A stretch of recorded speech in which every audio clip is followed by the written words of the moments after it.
भोजपुरिया समाज के प्रणाम आदाब। रउआ देख रहल बानी नारायणी न्यूज। रउआ साथे हम बानी संदीप त्रिपाठी।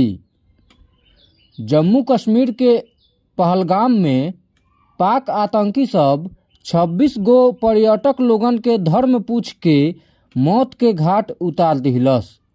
एकरा बाद भारत पाक में युद्ध शुरू हो गईल।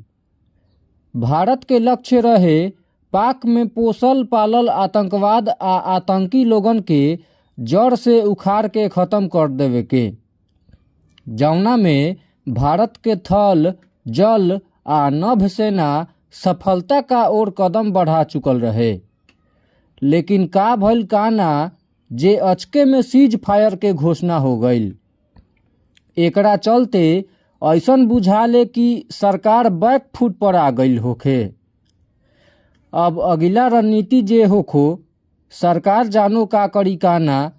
अब ही प्रधानमंत्री नरेंद्र मोदी पंजाब के आदमपुर एयरबेस पहुँच के सेना के जवानन से बात कैलन आ ओह लोगन के मनोबल बढ़ौलन। हो सकत बा कहीं सरकार के ई कदम नया रणनीति के हिस्सा होखे, काहे कि नरेंद्र मोदी जीवट के मजबूत बारन। उ जे ठान लेवेलन उ पूरा कई के छोड़लन। रउआ सभे नारायणी न्यूज के लाइक करी, सब्सक्राइब करी।